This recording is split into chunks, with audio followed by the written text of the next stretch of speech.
On this Thursday night, a mother and child found safe after an Amber Alert is issued. We have received a number of calls for possible sighting and ultimately led to the child being located safely. The two were found less than 2 hours after the alert was issued. Plus, you just have to rewrite it into your own words, and that avoids any issues with plagiarism. they'll write an essay for you, and it's totally legal. We'll take you inside the world of what's known as contract cheating. And this man ran into some trouble claiming his Roll Up the Rim prize until we got involved. Good evening, I'm Mike Wise. A 5-year-old Mississauga boy who had gone missing with his mother has been found safe. The child was the subject of an Amber Alert that went out just after 5 o'clock this afternoon. You probably got the alert on your phone or on your TV or radio. Peel Police said the boy was in good health when they found him with his 47-year-old mother. They were found in the Chatham-Kent area near Windsor. That's about a 3-hour drive from Mississauga. Police saying this is just another example that the Amber Alert system works. They were located as a direct result of Amber Alert being issued. Someone did call in recognizing the mother and the child matching description. The officers attended and located them and the vehicle. So absolutely, this is a success story. Police say they are working with Chatham-Kent officials to bring the mother and child home and reunite them with their family. They tell us they are not looking to lay any criminal charges at this time, but are investigating the circumstances. The town of Bracebridge remains under a state of emergency for the second night in a row. That's all due to flooding. And with more rain in the forecast, there are fears that water levels in cottage country will continue to rise.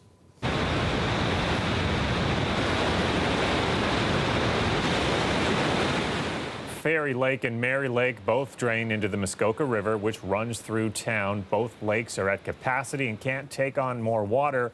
That doesn't bode well for tomorrow when more rain is expected. The last time the area saw flooding like this was in 2013. This is an event that's still going as strong as it was yesterday. Water levels remain very, very high, in some places mildly exceeding 2013 levels. And there is weather in the forecast that is not promising. Now, power is out for many residents, some saying they have been told it would be early May before it's restored. There's also a boil water advisory in place for homes that rely on wells. Although officials went door to door yesterday urging people to leave, many residents say they are going to ride it out at home. Everybody's very worried about if they have a basement, especially getting flooded. And the road is, as you can see, is very flooded, and it's up to your waist on the road. Usually it doesn't get that. Usually it's up to your knees for the last 5 years, but before 2013 it was about the same as it is now, I believe. The other day my wife was on the deck and a beaver swam right up next to the deck, like within 10 feet of her. And the ducks are always swimming right up in the front yard. Environment Canada has issued a rainfall warning for the area. And that advisory extends to eastern Ontario, where the city of Ottawa is under a state of emergency tonight as water levels in the Ottawa River continue to rise, threatening to surpass those reached when flooding devastated some neighborhoods 2 years ago. The area could get another 35 millimeters of rain by Saturday morning. Ottawa Mayor Jim Wilson said he's also asked for help from the Canadian Armed Forces and has been told 400 troops will be deployed to key areas. Watson said he expects they'll be on the ground by Friday morning. Premier Doug Ford will meet with city officials there tomorrow as well.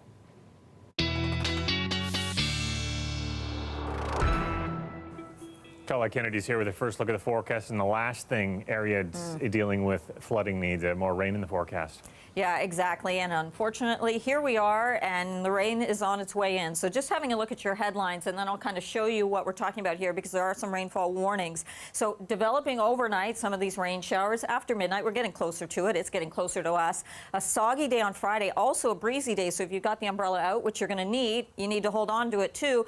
And wintry mix on the weekend, not too bad. bad, but we might see a few flurries. There is that risk, and I'll talk more about that later on in the show. I'll touch on it here, but what I really want to focus on, the rainfall warning then up towards Parry Sound, Muskoka, areas like Bracebridge, Huntsville, looking at potentially seeing as much as 40 to 50 millimeters of rainfall. So it moves in through the overnight. Tomorrow morning, the commute is going to be wet. It's going to still be a little soggy into the afternoon, but drying out, but the wind's very strong from the northwest, and still some of that rain falling to the north of the GTA. And on the backside, Friday night into Saturday morning, could see some light flurry activity up there, not for the GTA. It's the next system we'll be watching, which I'll talk about a little later in the show. But overnight tonight, lows around 6. And with that rain, tomorrow afternoon, it will taper off, a high of about 12 degrees. Mike? Okay, thanks, Colette. You're welcome. A heartbreaking appeal today for a hit-and-run driver to contact police. It's from a 21-year-old Brampton man who was left unable to walk after an accident last month. So determined was he to speak that Navinda Sukram Singh came to Peel Police Headquarters today, as you can see, in a hospital bed, his mother by his side. He says the accident has left him and his family unsure of his future. I wanted to be here because I wanted to ask the driver to have mercy. I'm not mad at you for hitting me because people do make accidents, and I don't want to see you get into any trouble. I just want you to be responsible for what you did to me. Sukram Singh was walking home from a St. Patrick's Day party along West Drive near Orenda Road in Brampton.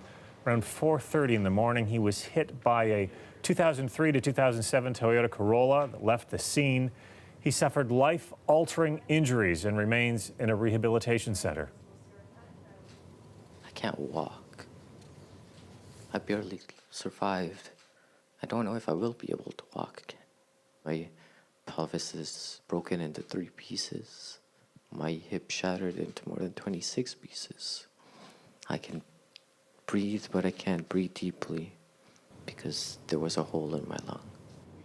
Today, police talked about the painstaking search for the Corolla that left the scene. They say it's possible the driver wasn't aware that they struck someone. Well, you can see certain flyers plastered at university and college campuses around this time of year. Companies advertising custom-written essays and assignments. Experts say their business is thriving. Now, a CBC investigation looked into just how easy it is to use those services.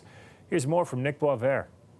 Well, Mike, you can see the flyers and posters plastered all over campuses around the city right now, and they say that it's fast and convenient to order a custom academic essay through these services. We went and tested that out and found out that it actually is pretty true. This is an 8-page nursing paper for a third-year class at Ryerson University. We ordered this from a company right here in Toronto and went undercover with some hidden cameras to find out a little more about how they operate. Is this your first time? Yeah. Okay, have a seat. I'll be right with you. Inside one of Toronto's only brick-and-mortar essay shops, the pitch starts with a warning. Everything we do is for research purposes, just so you understand. So when you get the paper, you have to use it for its intended purposes. Not long after, they lay out what you can really do with that research paper. Experts call it contract cheating. So you just take it and paraphrase it into your own words. That eliminates any issues with plagiarism, because you're not handing the actual version the writer provided to you. CBC Toronto eventually paid $226 for a paper from the company. Seasoned nursing professors were startled by it. What were your impressions when you saw this paper for the first time? It was very disturbing to me because I would expect to see this paper. Yeah. It's an okay paper that one might see. And now I feel really suspicious. I don't know how the Ryerson's nursing department provided us with the real-life assignment. After looking it over, they figured it was in the B range. We would never want to think that a nursing student is engaging in contract cheating, but I guess what it says to me is that I might not know. At this time of year, ads for essay writing services are plastered around campuses across the city. I mean, I've seen it around. I know people who use it. Yeah? I'm not going to disclose anything, though. Do you know of anyone who has ever bought an essay from one of these places? No, I mean, sometimes friends joke about that, but you never really know if they're for real or not. Experts say it's impossible to say exactly how many students buy essays, but self-reported studies suggest it could be above 5%. There's a worry that number is rising and that essay writing companies are getting bolder. They will go so far as to say that if you engage with us, you're not cheating, you're not doing anything wrong, you won't get caught. So John Paul Fox runs Ryerson's Academic Integrity Office. He says contract cheating has become the talk of his field. By virtue of the fact that these companies are expanding at the rate they're expanding, that tells us that these businesses, they have customers. Now, this is obviously a very large, complex issue to tackle, but there's a group of academic integrity experts who represent 30 colleges and universities here in Ontario who are calling for one change, at least to begin with. That's legislation that would make these types of companies illegal. That's been done in other countries like New Zealand and Australia and some U.S. states. Experts here want to see that happen as well, but the province says for now that's not in the works, and it's up to colleges, universities, and individual students to make sure this doesn't happen. Mike. Thanks, Nick. Well, when you win a coffee or a donut from Tim Hortons, it's easy to claim. But what if you win a car? Coming up, we'll bring you the story of this man who says he rolled up and won one, but Tim Hortons hasn't paid up. Called Tim Hortons 2 times after being on waiting for a long time. Got through, and then they have no idea. They made a report and they said they get back to me. They didn't. After 2 weeks, I called back again. Nothing again. CBC News has learned a notorious Hamilton mobster, Pat Musitano, has been shot and seriously hurt in Mississauga. Peel Police releasing few details about this tonight. That man has since been transported to a trauma center in life-threatening condition and remains there at this time in life-threatening condition. The shooting took place outside a law office near Huron, Ontario and Matheson around 7 this morning. A lawyer from the building telling CBC News Pat Musitano was there to meet with his lawyer. A black SUV was taken from the scene by investigators. Musitano's brother Angelo was shot and killed back in 2017 at his Waterdown home. Just weeks later, Pat Musitano's Hamilton home was riddled with bullets. The Musitano family is linked to convictions for bombing and extortion in the 1970s and to hits on other mobsters in the 80s and 90s. Well, we could learn tomorrow of a potential thawing of tensions between the Ontario government, school boards and teacher unions. The Canadian Press is reporting the government may be offering boards more money to ensure teachers aren't laid off as a result of increasing class sizes. The education minister had promised no jobs would be involuntarily lost as she moved to increase high school class sizes from an average of 22 to 28 over 4 years. Senior government sources tell CP that it will allocate $1.6 billion to help handle attrition costs.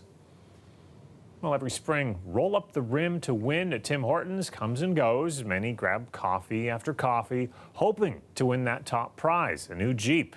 Well, one Richmond Hill man says he did win, but the Jeep never arrived. Now he's asking Tim's, where's my car? Mukhtar Gabriselassie has his story. Yes, it's time to roll up the rim to win. For years, every year, you see the commercials. At some point, most people win something. Masood Ghuramani has won before.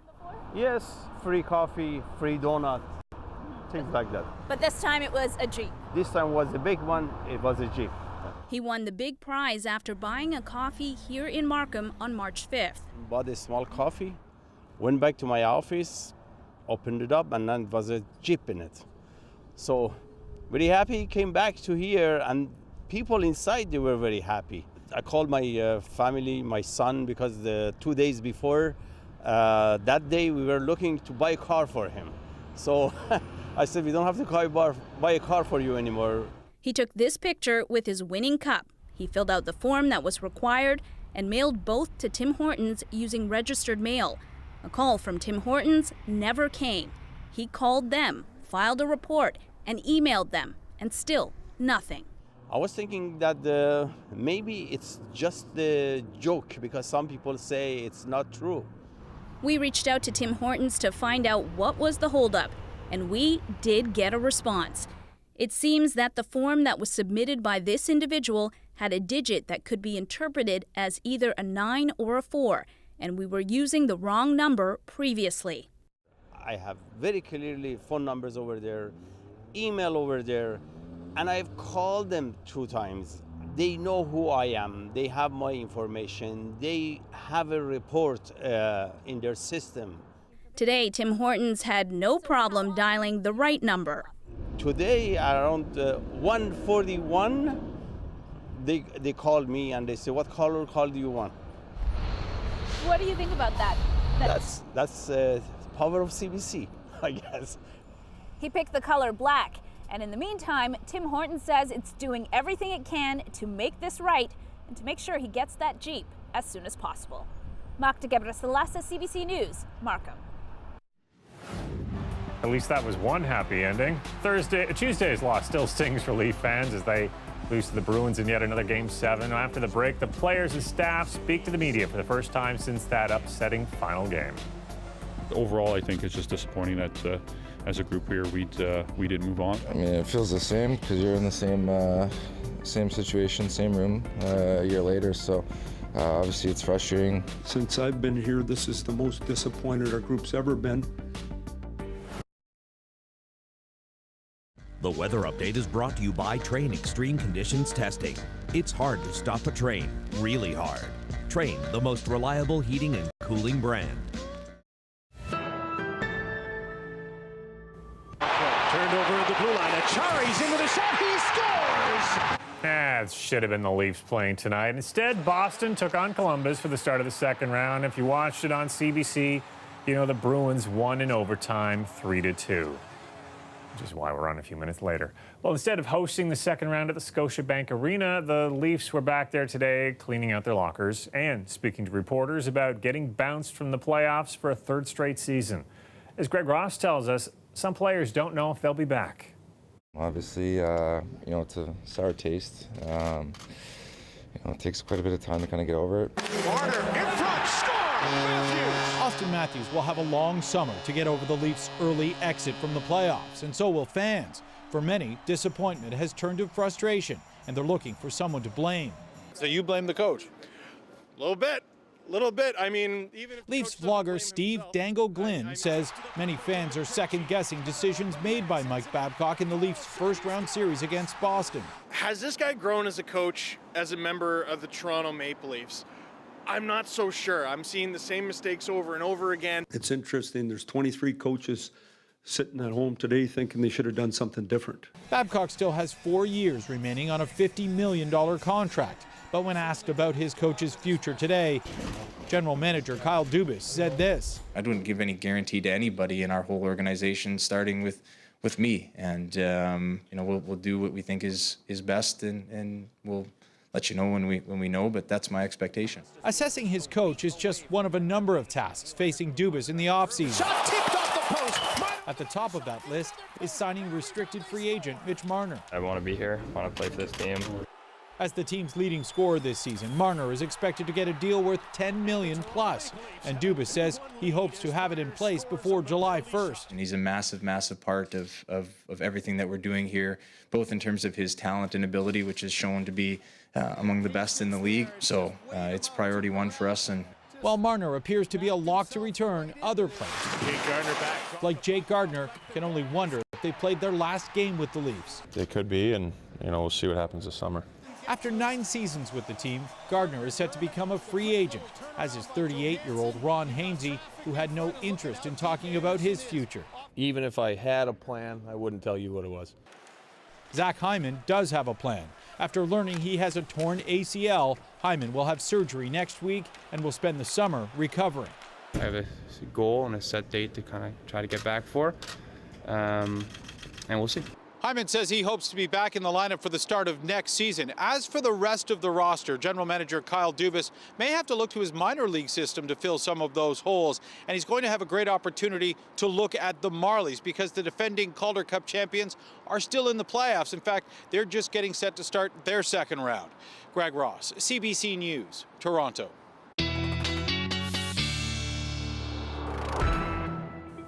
Kelly Kennedy's back with their extended forecast. We know to expect rain tomorrow, but you were hinting that some parts of the province could even see some wet flurries over the weekend. Yeah, I know. You know, it's still April. It's getting towards the end of April, but this kind of thing happens. You can still see significant snow even at this time of year. So we're going to take that it's mostly rain. The real problem is it's going to be falling in some of these areas that are already experiencing the flooding, and so very vulnerable. There's two systems, so it's kind of a 1-2 punch. The nice thing, at least for areas to the north of the GTA that are in trouble, is that the second one stays more to the south. So let's walk you through, first of all, tonight, the system moving in. Light showers at first after midnight, so we're getting closer to this coming towards us. It's starting over towards the west and then working its way in and becoming more intense. So it is going to be a wet and slow commute tomorrow morning. Into the afternoon, we'll see this working its way through, but the winds are going to be picking up. They're going to switch from the northeast to the northwest, 40 kilometers an hour, gusts to 50, 60K. That'll be something to watch. And as I pointed out earlier in the show, a rainfall warning up to the north here. So you're traveling up past Barrie, getting up towards Parry Sound through areas around Muskoka Lake. We're looking at maybe 40 to 50 millimeters before this clears out. But as the temperature falls Friday night into Saturday morning, also a little bit of light flurry activity possible there. Now, for the GTA, on Saturday, we're actually looking at a clearing trend. It'll still be breezy, but we'll have some sunshine, but some cooler temperatures. The next system is going to be coming in through the southwest, and it's going to track more towards Lake Erie. So we could get clipped by some of these flurries Saturday night into Sunday, and a chance for some showers into Sunday morning primarily. Overnight tonight for southwestern Ontario, some very mild overnight lows because of the rain moving in. Winds really increasing for you tomorrow, 14 degrees. It will start to clear out though as we get into those later afternoon hours. I mean the rain clearing out, not the cloud cover. Overnight tonight in the GTA, there's a look at your lows, a little milder for St. Catharines, but otherwise we're looking at lows around 6 degrees through here. And tomorrow afternoon getting to about 12, but because it's going to be raining and the winds are going to be strong, that's going to be a cold rain. That's not really going to feel like 12 degrees tomorrow afternoon. Saturday, we get the sunshine. Try and enjoy it. We could see some of these flurries into Sunday and showers then as the temperature picks up, but it's only picking up to 8 degrees. And as you can see, Mike, we're going to have a couple of days where the temperature is well below seasonal. This time of year, it's close to 14 where we should be. All right. Thanks a lot, Colette. No problem. Coming up, we'll show you just how determined this man was to rescue his cat from the balcony next door.